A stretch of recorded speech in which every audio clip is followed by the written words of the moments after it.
Welcome to Uplink. The aviation dialogue starts here. I'm Shasta Ways. And I'm Michael Wiles. Thank you for joining us.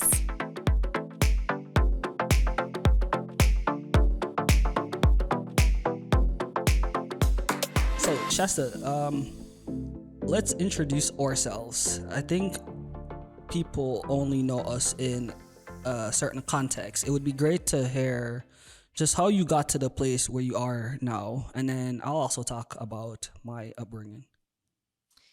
So, I feel like I've shared my story so much, but absolutely, as it relates to Uplink and the work we're doing at DreamSoar, I got into aviation relatively later in my life. And I say that because I eventually started my formal education at embry-riddle when I was 21 years old. And I say that because when I got there, it seemed like all of my classmates knew that they wanted to be in this industry since they were a little kid. And they just knew so much about it. And there I was just trying to get caught up on basic aerodynamics and, how airplanes fly. So when I would hear news about the industry, it was just overwhelming. Like it was just so much information at me. And I kept going back to well, how does this relate to me? And I didn't have all of the pieces to put those together. So part of why I feel so passionate about this podcast is, we see all of these headliners in aviation. There's so much innovation happening. There's so many developments. How does that relate to people, especially young people? And so that's pretty much why I, was really passionate about this project. Okay, that's interesting because, you know what? It's so weird how our dynamic is because I was one of those kids that you ran into at college. I knew I wanted to be a pilot from I came out the womb. My grandparents. So if you don't know, I grew up in Jamaica. My grandparents live in Toronto and Miami, and so I have 3 siblings, and so we grew up traveling.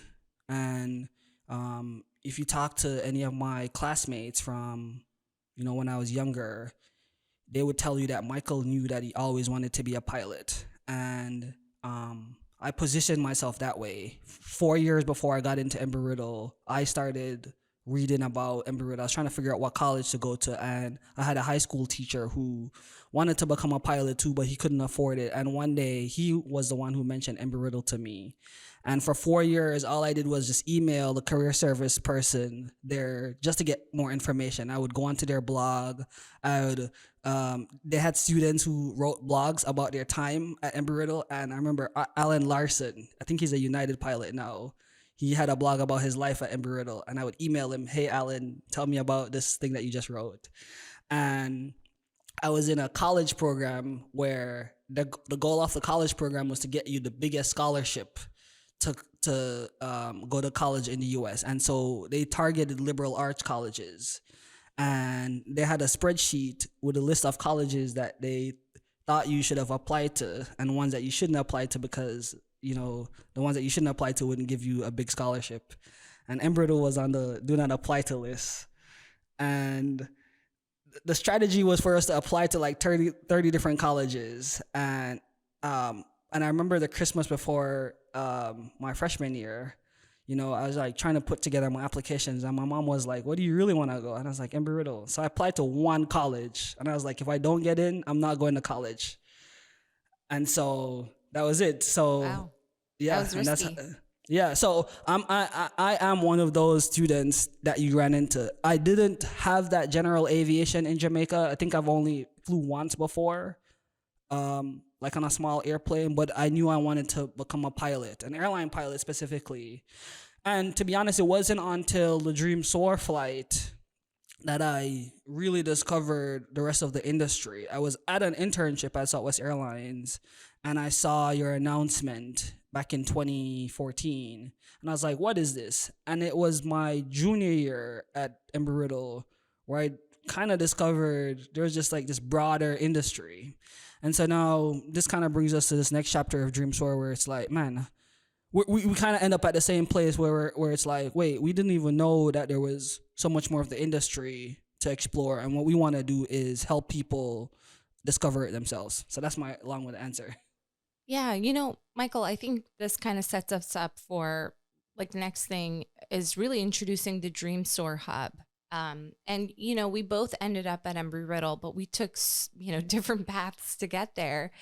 And when you don't have a formal pathway or just resources and information, the ability to fall off and kind of lose your interest or get overwhelmed, the probability is really high. And so that's what we want to do at Dream Soar is create an industry career hub that really allows young people to go on there and understand the career sector that they want to pursue and then how to get there.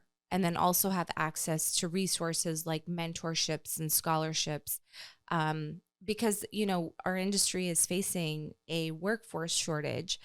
And I think you and we talked about this. A lot of the marketing dollars to promote aviation usually highlights pilot careers, maybe mechanics and air traffic controllers, but there are over 861 direct and indirect sectors within aviation. So, how are we promoting those career opportunities to young people? And that really is like the heart of the hub is we've all had these separate experiences. We met with over 25,000 kids through our Dream Soar outreach events. And the question kept coming up, like, I'm inspired. Where do I go to learn more? And, that was probably the toughest question that I answered as I was going around the world, because there isn't this one place where people in our industry can go to. Right. I think it's powerful that it builds on our first chapter, and we kept using the same three words: inspire, motivate, empower. We kind of move things around for this next chapter, but um,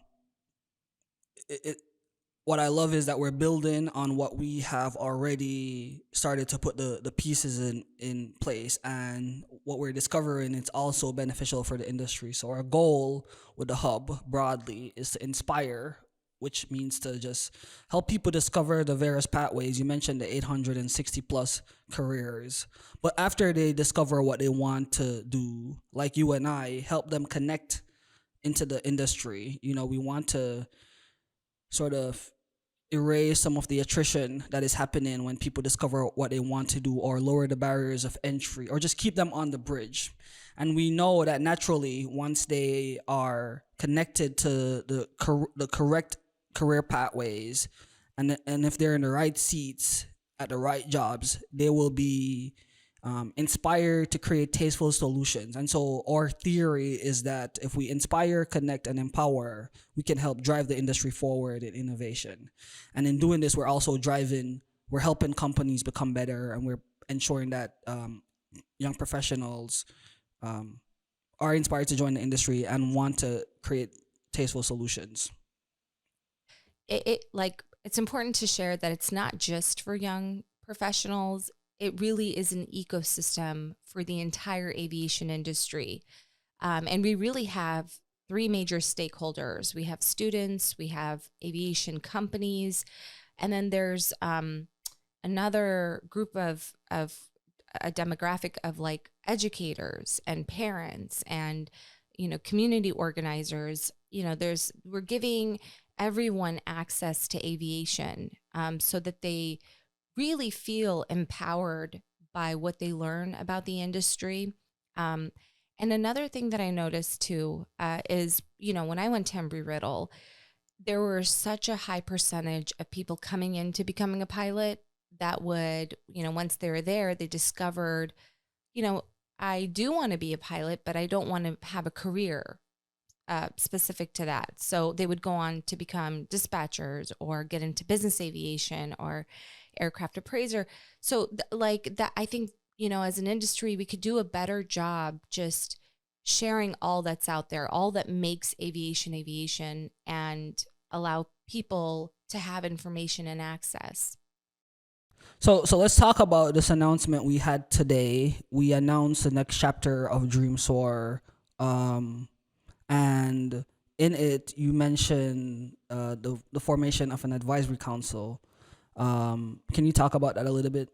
Yeah. So, it was really important for us to be very strategic about who we're going to bring on board to kind of help us lead this phase one of Dream Soar. And we wanted to have representations across, different areas. So we were very intentional. We have someone from academia, from industry, from finance, from the FAA, which is the government, aviation management, aviation media, and then, of course, technology, because this whole hub is digital.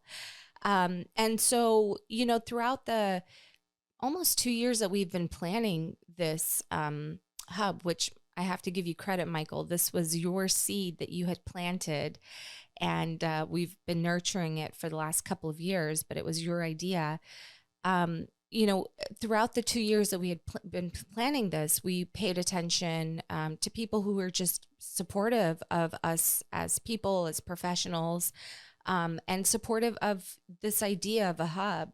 So on our board, our advisory council, we have Dr. Sharon DeVivo, the president of Vaughn College, and she chaired the Youth Access to American Jobs in Aviation Task Force, which was a task force that was organized by the FAA 2 years ago. And back in September of last year, they came out with their final findings and reports that, also talks about a digital hub being available for the industry.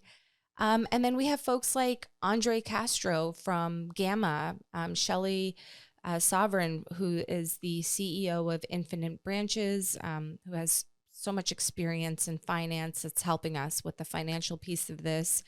And then we have JJ from Hartzell Propeller, Tom Patterson from NBAA, and Tom comes from a background of working at CNN as well as Flying Magazine. And then we have Peter from Airplex, and Peter also worked for Google. He's been so amazing. He's on it.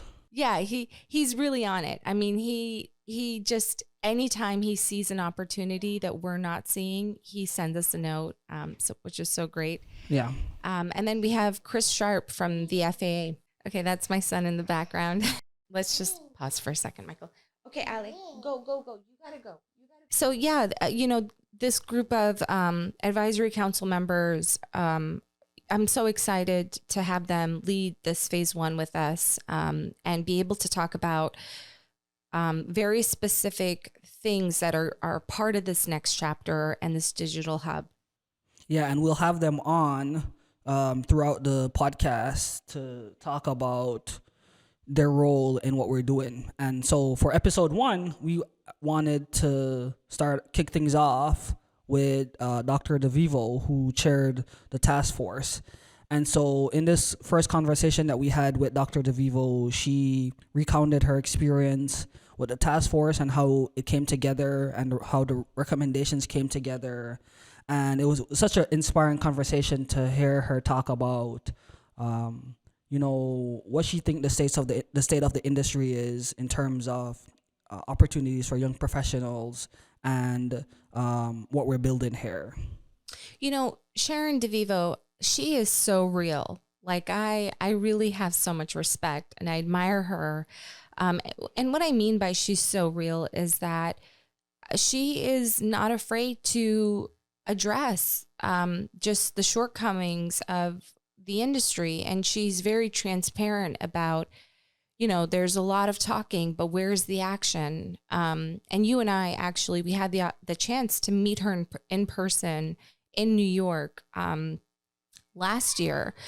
We went out to Vaughn College and she was so welcoming. Here she is, the president of Vaughn College, making the time to welcome us. And we sat down and we had this prototype of the hub. And it's really like initial. It was the first version. Exactly. And it was the day the report came out too. Right. Can you imagine how busy she is? The report comes out, we are there showing her our prototype. And she was just so supportive. And I remember asking her, can you join our advisory council? And she didn't even blink. She was like, yeah, absolutely.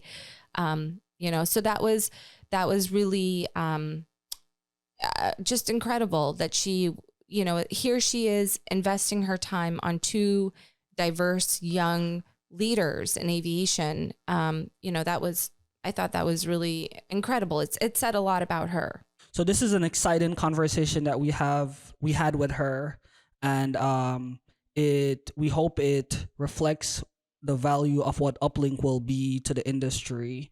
And if you listen to this episode and you have questions and feedback, feel free to reach out to us. We'd love to hear your thoughts.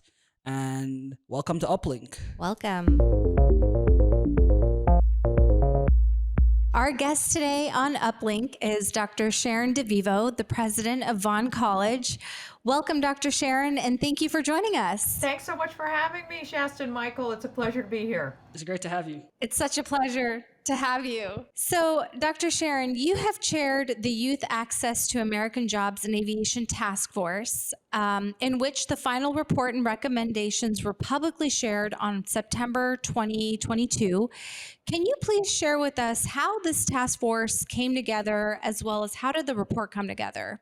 Yeah, so really excited. Thank you again so much for having me. And it was such a fun project. It was a long project, but it was a really fun project. So we were chartered by Congress, and the whole task force was appointed. We all volunteered and then were chosen during the midst of the pandemic. So the only time the group actually got together was when we presented the final report, which is kind of interesting. Thank God for Zoom. And the idea of the group, we were given a charter, was to look at how do we bring, the charter actually said high school students. We expanded that to also include middle school and elementary school students as well, into aerospace and aviation career. So all aspects, clearly pilots, maintenance technicians, but also engineers, dispatchers, avionics, aircraft electronics, airport management, airline management, all those pieces. And we had a terrific cross-section of the 21 members of the group. It included folks from industry, including union folks. It included small organizations that served youth, large organizations that served youth. We were so fortunate. We had a middle school teacher and a high school teacher. And I thought their voices were really critical in terms of the process. And then we had a lot of invited guests to our public meetings over the course of the 2 years, including aviation museums, the Civil Air Patrol, the Aircraft Owners and Pilots Association, who have a high school curriculum that they've developed. We had some folks from the urban air mobility industry, just a really great, the Organization for Black Aerospace Professionals, the Aviation Community Foundation, and really asked them, what do you think works? What do you think is scalable? What should we be thinking about? Because we went into this knowing all the great programs have already been put together, right? We're not going to develop the next greatest program. It was about how do we bring those things to scale? And so at the end of the 2 years, we had 21 recommendations across 4 different areas. And I'm happy to talk a little bit more about those. And as Congress is now looking at the Federal Aviation Administration reauthorization bill, they are really thinking about not only the Youth Task Force recommendations, but also the Women's Board recommendations. That group was chartered at the same time, started a few months before us and finished a few months before us. They had a whole set of recommendations that looked at how do we bring girls and women into the field and then hold on to them. We were really focused on that sort of pre-university and university timeframe.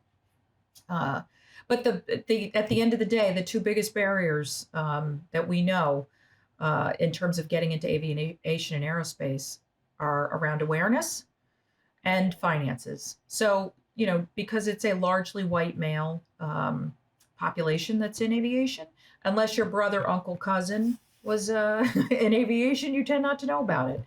And so in order to diversify, we need to raise awareness. And then the other big piece is finances, because it's not inexpensive, particularly when you're talking about engineering, flight, some of those pieces that are that can be quite daunting for families from under-resourced communities. Well, it was a very comprehensive report, and based on what you said about who was around the table, it seemed like everyone who needed to be present was present. In putting together the report, what did you find personally most surprising? Because we know the obvious ones, as you said, finances and awareness, but were there any things that you found surprising after the report was published?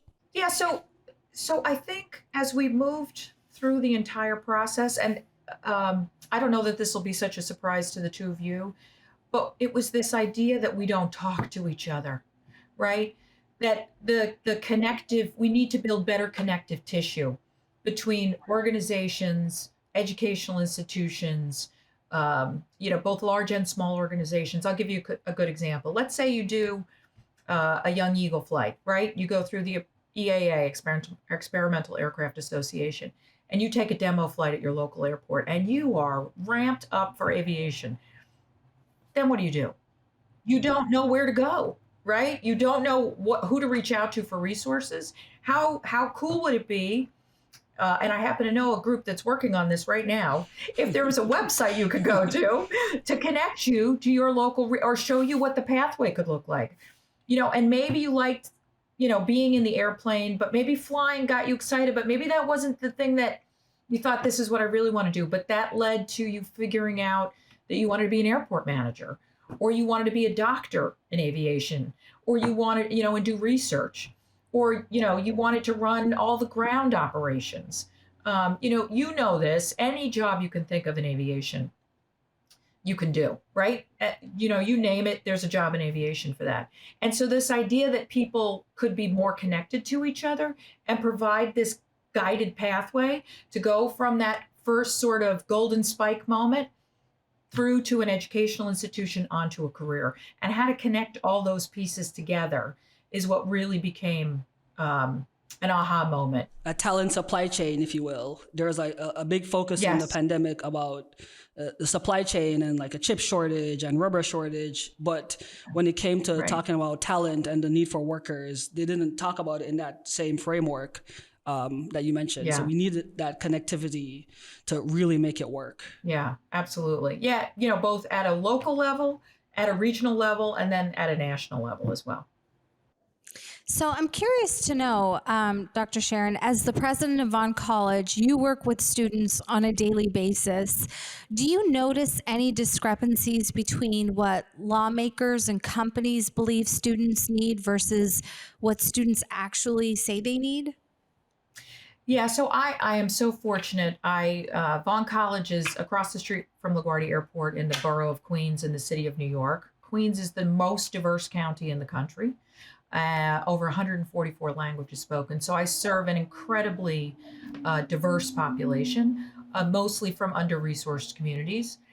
Average family income is somewhere between $40,000 and $45,000, and families are looking for defined career pathways that provide a return on investment, right? So I have to be very clear about where are you headed, what are you going to make, how quickly can you get a return on this investment that you've made in higher education. And I think there is some confusion, especially for lawmakers, that, federal and state aid has not kept pace over the last 2 decades, right? We have not increased aid at the same rate as even inflation. But there is this misunderstanding that if they increase the level of funding, that I'm just going to automatically increase tuition, right? Which is just not the case, right? The business model that higher education institutions use also helps to fund faculty salaries and provide regional areas with economic opportunity. And so this idea that we're just going to take that money and up our tuition is really not what it's about. But if we had a steady stream of funding tied to some sort of indicator so that, when we fall significantly behind like we have in the last few years, I mean, New York State's a good example of this. We haven't raised the income eligibility. So it's, you have the most you can make and qualify for state aid is $80,000.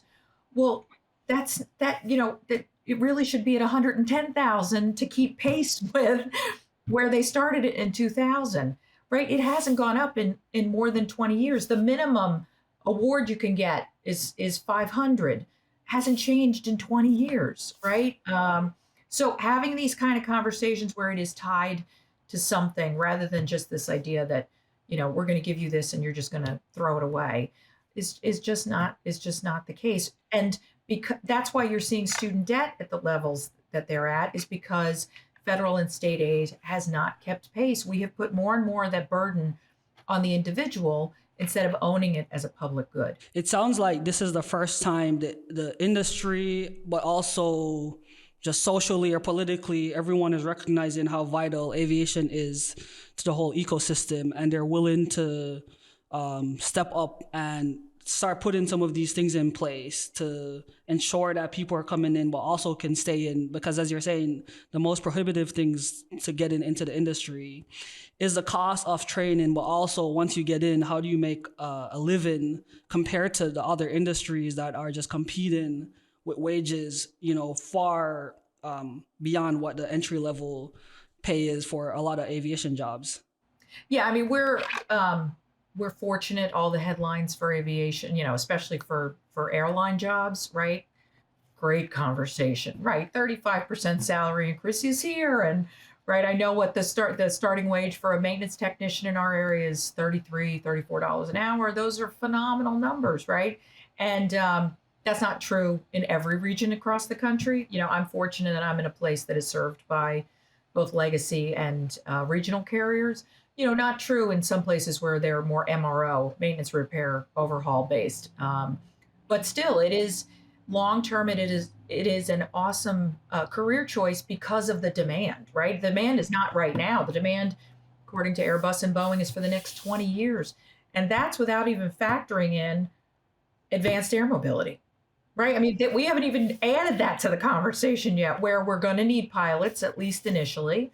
We're going to definitely need maintenance technicians. We're going to need engineers who design the batteries. We're going to need airport managers who design the vertiports and manage the vertiports. I mean, there is a whole other industry coming. So the prospects are just incredible. So would you say that's what young professionals have going for them right now, is a demand for just talent for all the emerging sectors? Oh, absolutely. I think, we just had open house on campus on Saturday, and I try, to help folks understand this. I wonder if we're going to look back on this and say this was the golden age, right? I have never in my 27 years at the institution seen demand like this. I mean, we just cannot produce graduates fast enough, which is really exciting, to have students be able to consider 2 and 3 different offers and really make sure that it's the right fit for them and their families.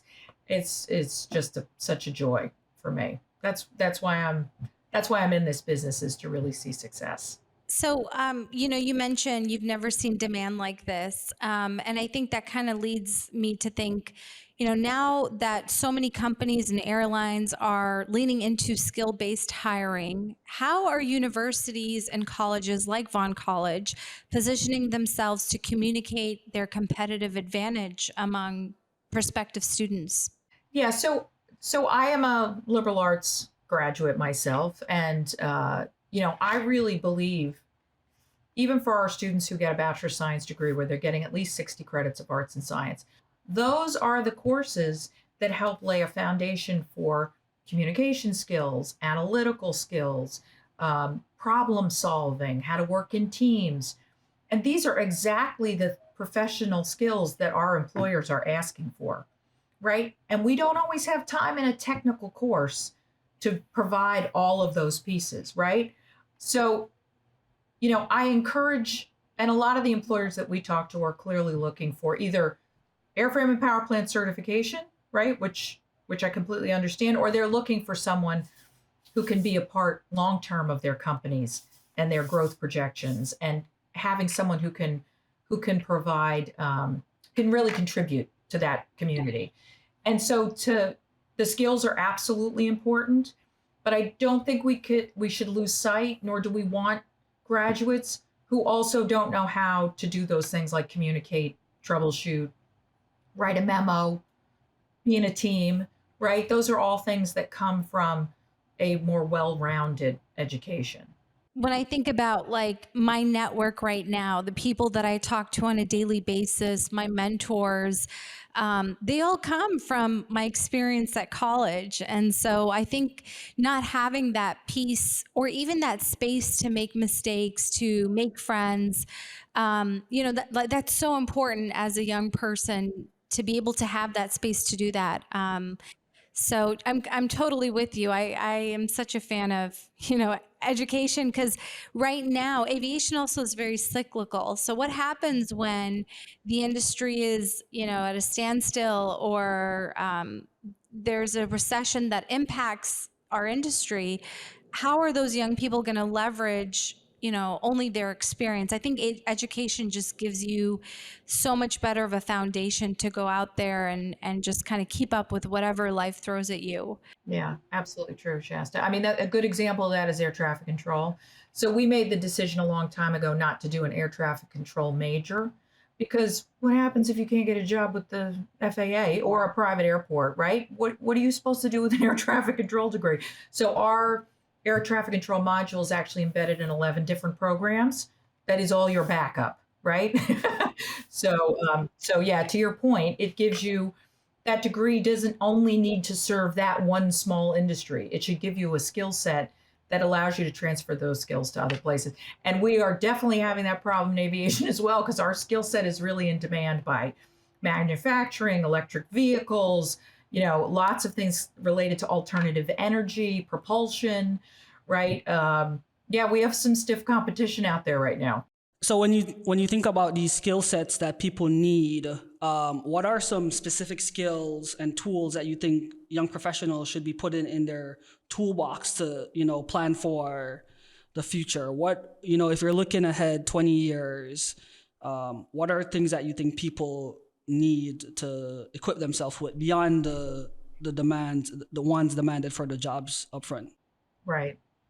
So it really does come back to some of those skills, those professional skills that I talked about before. And one of the biggest ones is adaptability, right? You have to be able to pivot and not have your whole world rocked, at least not in front of your boss, about, what the new job is, right? And Shasta, getting back to your point a little bit, college is a great place to practice, right? I try to encourage when students come for new student orientation, I say to them, this is the place to practice using your voice, right? Try out some of those ideas in your head so that you get practice in speaking, communicating, articulating the things that are important to you, and see what it sounds like outside your head. Get down your elevator pitch for who you are as a learner, the things that you're passionate about, what you really like, don't like. Sometimes internships are really good for figuring out what you don't like, not even what you like, what you don't like, right? This is the time to test out some things. But if you're going to have stick-to-itiveness long term, it's going to be about that ability to adapt, that ability to communicate well, to work in teams, right? This is all the things that we say, I'm hiring someone who's got a great attitude, I can teach skill, right? That will always be true. You want somebody who's going to say, I'll roll my sleeves up, I'll get in there and help. And I think this generation gets a bad knock, to be honest, as the mom of a 24 and a 22-year-old, that they're entitled, they don't want to work. This is not true. And they have they have a great sense of balance. I will say that, right? They understand how important it is to take care of themselves, especially in a post-COVID world.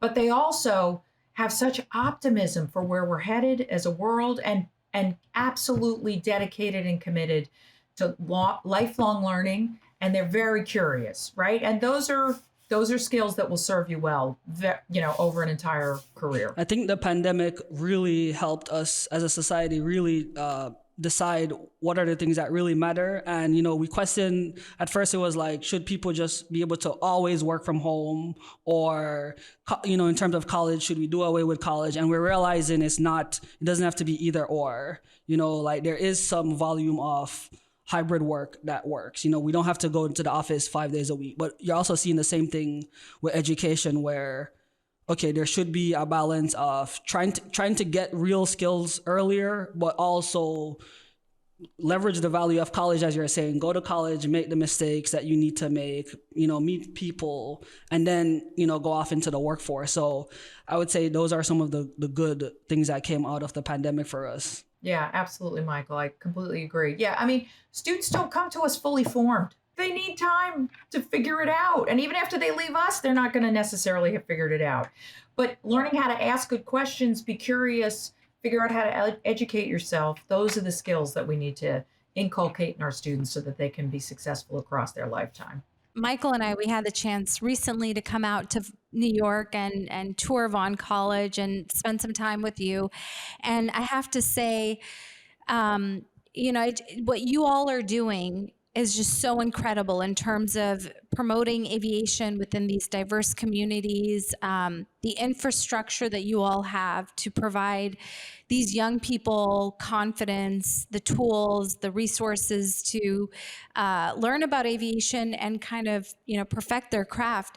That was really impressive. And every student that I had the chance to speak with, as well as staff, just admired you so much. So I'm just curious, what motivates you to keep advocating for and working in the space that you do? It's really about the students. That's the part that keeps me really jazzed and excited about where I sit and where I serve. To learn a student's story, I'll give you a very good example. This just happened in the last few weeks.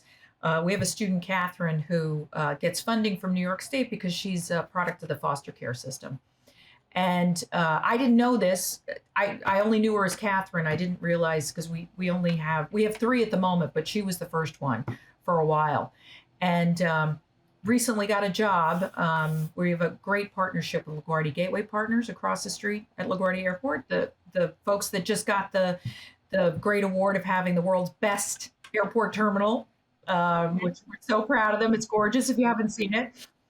She interned with them, and they have since offered her a full-time job. She will graduate in May. And to find out that she was actually a student who was the product of the foster care system and also came to us needing lots of help and support, and to have her be wildly crazy successful, even before she graduates, I could live on that drug all day long. That's what keeps me going. So, and I have so many stories like that about, really just walking beside students and getting them to where they want to be, which is such a kick for me. It reminds me of that movie, Mr. Holland's Opus. Have you seen that? Yeah. Yes, exactly. Yeah. Where all his students, he had his big plans to go off and become a composer, right? Or a orchestra director. And he kept staying because of specific students along his career. Yeah. And eventually at the end of the movie, all of them showed up and he performed, and it was so touching, so people who work in education. So my mom was a teacher as well. So people who work in education, always, we don't give them the credit that they're fully due. So thank you so much for everything that you do. Oh, no, it's absolutely my pleasure. Yeah. It's everybody should be in a position like this to feel the impact of the decisions that they make and the community that they create to help lift up the next generation. It's a pleasure and a privilege. Well, Dr. Sharon, thank you so much for joining us today. It's been so wonderful to connect with you and to hear your insights. And also, thank you for agreeing to be a guest. This is the first episode of Uplink. Thank you for coming on in our really early moments as we launch this podcast and the platform for Dream Soar. So we appreciate you. Thank you. Yeah. Oh, absolutely. This was fun. And I'm super excited about Dream Soar and the direction that you're headed, and look forward to watching your success. Well, that was an interesting conversation. Yeah, indeed. Again, such a big fan of hers. Yeah. So what's in the news, Shasta? Well, on March 16th of this year, there was a hearing on the aviation workforce. The Transportation Committee, they held a hearing on the aviation workforce, and they also discussed an uptick in close calls between airplanes landing and taking off from airports. During this hearing, aviation representatives testified about education, recruiting, and retaining aviation workers in the industry. And they also talked about ways of diversifying the aviation industry, protecting airline employees, and aerospace national security. Yeah, and I was so pleased to see that Dr. Rebecca Ludy, associate professor at the University of Nebraska, Omaha, and who was a member of the Women in Aviation Advisory Board, who also published a report last year, spoke about the need for a hub. Yes. And she had no idea of what we were working on, but she kept coming back to the fact that all the stakeholders on those boards kept one of the main solution that they all kept putting forward was the need for a hub, a clearinghouse that could introduce students to aviation, connect them to the industry, and then empower them to create new solutions for the industry. You know, Dr. Ludy is just another great educator, just very knowledgeable educator that's doing the work. She's put together several reports and statistics and studies about women in aviation. And because she's a professor, again, she knows what young professionals need. So it was so great to have her there talking about an industry hub. But you know, Michael, I have to say I was looking around at the panel that they had there, and it was very lacking in diversity. I mean, it was great to see that there were 3 women, but I didn't see anyone of color up there, talking about diversity, which was part of one of the talking points. Yeah, I noticed that too. And I mean, while the witnesses were aware of some of the diverse stakeholders in the industry, it would have been good if those people could have spoken, for themselves, because you can't really, I can speak off your experience, but I can't really speak off your experience, as someone of color or a diverse gender identity. And so I think, when we convene these panels in the future, we just need to ask, is everyone in the room? And it's not to, when we're making these long-term decisions about the future of the industry, we really need to have all the stakeholders in place. So I do have to note that it was Senator Tammy Duckworth from Illinois who did introduce, the hearing and talk about it. And she is a very diverse woman, but in terms of the panel, we didn't see that there. But what does all of this mean to listeners? I think we can break it down. One thing I'll say is, up until like 2 years ago, when this task force came out and the Women in Aviation Advisory Board, there was no true leadership or initiative that was focusing on diversity, on minorities, on women. So it is so great to see that, leadership in terms of the government is really taking these conversations and these numbers and data. And, the conversations didn't end when the reports came out. It seems like the conversations are going and they're pretty strong. And the next big milestone and why this hearing was so important is because the FAA is undergoing its reauthorization this year. And so this year, the FAA will, or the DOT or Congress will set aside money to run the FAA, and they usually allocate funds for a 5-year cycle. And so it really is important to get it right now, because if we spend money on things that don't matter, we could sort of dig ourselves a hole for the industry. So that's why this group also came together, because they were trying to advocate for funding to go toward projects to move the industry forward. And so as consumers, we need to think about these things. We need to be talking to our representatives and elected officials to ensure that they are also advocating for the things that are going to be beneficial to us as travelers and just people who want to get into the industry. You and I were both looking at that reauthorization bill, and, things that are so simple but impactful, like having pods around the airports for mothers to go and, for lactation purposes. We saw that on there. And, that's like a common courtesy. Just think of half of the world's population are women. What do women who have children, what do they do at airports? And it was so great to read, that was a recommendation. And then both you and I on separate occasions were traveling and we saw these lactation pods. So, Yeah. These bills really are powerful. And the fact that these recommendations are going to be, on there to bring change is very promising. And, I think we can kind of conclude, we're talking about workforce shortage.